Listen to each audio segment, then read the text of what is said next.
Thank you for visiting our channel. Today I came out to review and also quick unbox this Android box. It is an IPTV box. It's called Boomerang TV Mate 1. It is a S905W chipset and it is a different type of IPTV. I know that we have some other videos for other type of IPTVs, but I'm going to show you exactly what's involved in this one. You can see that the box is really nicely designed. It's very calm. It's just white with some little gray writings on top, and going to the back, it does have a lot of more information for you to know what exactly is involved into this.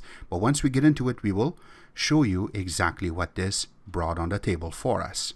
So once we unbox it, the components that are part of this, it does come with a power adapter which is created for Canada and United States. The ending part is a little bit bigger than the other boxes, but this is what we're looking for. And also you can see over here that they talk about this is 5 volt 2 amps, and that's how much it needs for this to be powered up. With a HDMI 2.0 cable, which is about 1 meter long. We're not going to use this since we have some spare ones that we're going to connect the box to. It also comes with a IR extender. Now at the back of the box I will show that where to connect this, and this part will be connecting on top of your monitor or on your TV. So this way if you're sitting further, the remote will be able to manage to work further than 10 feet. And there is a little 3M double-sided sticker so you can connect at the back of this IR sensor and then going and also connecting it to the wall or to the front of your TV on the top.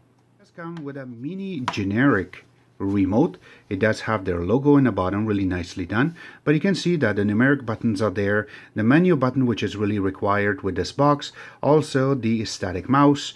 You do have the return and also the navigation key with the OK button in the middle. You do have the color keys, which is going to be very handy dandy for your IPTV setup. And also you do have the play and pause, which is going to be working for your VOD. And also there is a power button so you can turn off the box and turn it on or putting it on sleep mode. This remote do take 2 AAA batteries, which is not included in the box. Big part, the Boomerang box itself is sitting inside of a little sleeve. We're going to take it out, so it is really nicely written on the top, and when you go to the front it does look like one of the other boxes that we know on the internet, which is well received and a lot of people do have it in their homes. So going around, the chassis looks exactly the same of what the other guys have, but going to the back part of it is starting from the DC connection, which is 5 volt 2 amps. You do have the optical audio connection so you can connect it to older type stereo system, and then going to HDMI, which is HDMI 2.0. You do have the 10100 LAN, and then the AV connection so you can connect it to older type of TV, but the adapter is not included. And then I have the IR sensor connection, which we already showed, and these two are 3.5 jacks that is required. Going on the other side of it, you do have the USB 2.0 on both of them, but this one is for the OTG, so if it ever needs for a software update, that is going to be connected to your computer to help you out. And then there is a micro SD slot which can read up to 64 gig. Going on the other side of it is the front part, and this is where the IR sensor will work, and this is also have the LED indicator in the front, so once you turn it on it will turn blue. But going on the bottom part of it, you can see that it has a lot of holes for ventilation, and there is 2 stickers. One's going to show your MAC address and the other one shows your serial number. So that's how you're going to determine your warranty. There is 4 little legs around so that way you can sit on a flat surface, and there's 2 little holes, so if you want to hook it up to a wall or a back of your TV, that will really help you out. And there is a connector which we didn't get. So as soon as you want to hook it up, make sure that you connect the HDMI first and then the power. If you have a Air Mouse remote, go ahead, connect that. After, once it's all done, you can see that there is a blue light in the front, and then on the screen you should get a little kangaroo animation, and then it will go in. It will take a couple of seconds, and once it comes up you will get a welcome screen. Now this is, I'm just showing because a lot of boxes do not have this. So once you set that part up too, and then once it goes into the main screen, there is a lot of things involved in this. So the UI is a little bit different than the other boxes. So you can see on the top you have the Boomerang icon. Then underneath of it you have 4 large icons, so you can select and you can go through. So if you have an IPTV set up, you can go to Live, VOD. You can go to App Store, which will take you to the Aptoid TV. And also you have all apps. So you can see and you can view all the apps that are involved inside of it. They have a nice launcher for this. You do see the icons here. That means Bluetooth is on, Wi-Fi is off right now, and the Ethernet is connected. And also you have date and time on the top. Mine is not correct.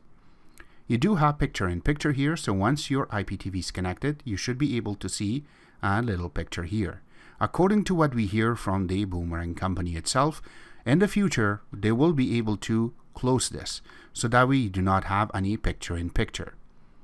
In this way, these icons should be getting bigger. But for the meantime, it's here. Another thing is you can add and remove apps.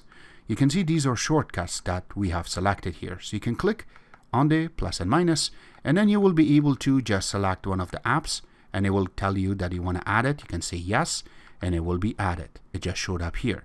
Now if you want to remove it, go back to it, and then you can just go back to the app, click on it one time. It will tell you that if you want to remove it, and you can say yes and it will be removed.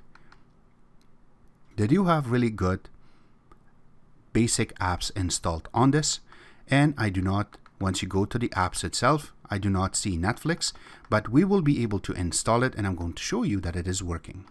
So going on the bottom, you do have settings, Wi-Fi, Bluetooth setup, and there's a lot of settings here.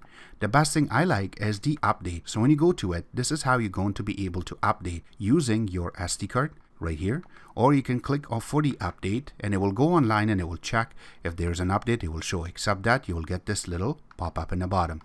You can put it on an auto update, which is required. This way any updates comes through with the OS itself, it will be able to update. The current version shows up on the top. Going back is the settings itself. So when you go to settings, you will get everything on the side, because this one do run 64-bit OS 7.1.2.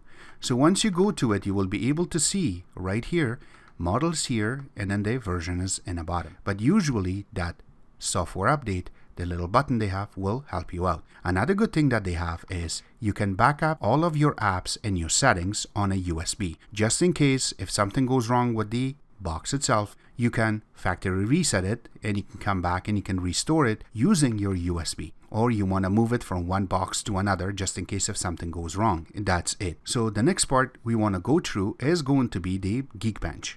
Now you can see everything is over here to the history, and we have already run this. Remember that this is an S905W chipset, so the single core we got is 501, and for the multi-core we got 1344, which is a really good number. Now getting back out of that, we will go into root check. A lot of you guys really like to have root access, and this one is not rooted. The next thing we want to go through is going to be speed test. Now here is the truth. So we want to mention a few things before we even start speaking about the speed test. This box, it has a 10100 Ethernet connection, but the Wi-Fi part is not AC. It is 5G network, but it is up to N network. So that means your 5G network will still work on a 10100 connection. You can see that under 2.4 connection, our download rate was 34.3 and our upload rate was 26.8. Where we are today, our internet speed is 500 megabits download and 30 megabits upload. So you can see for the second time that we run this on the 2.4 network, we got 33 this time, 0.2, and for the upload we got 26. When we switched it to 5G network, it went up to 62.0, and for the download it went almost to 27.9. Now when we did it second time, it went up to 69.3.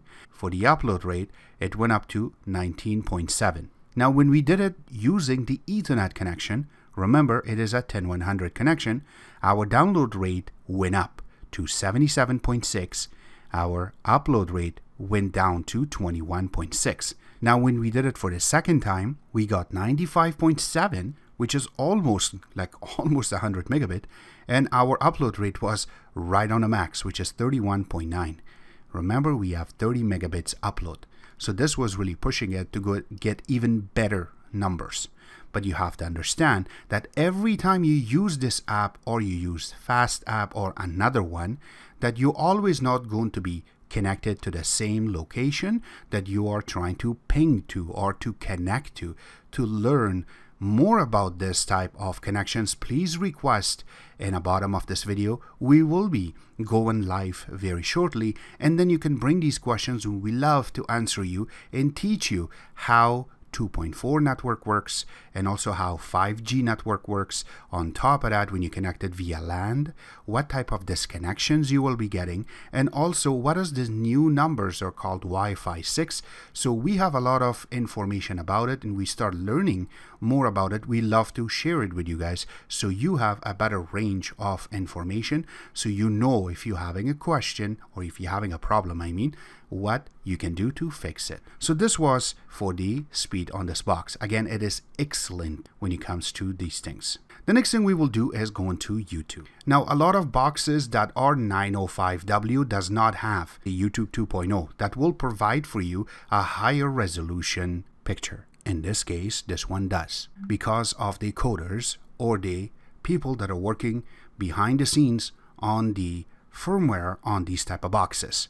So you can see right now that I'm going to search, and I'm going to search for 4K, the 4K quality, and you can see that it start going a little bit slower.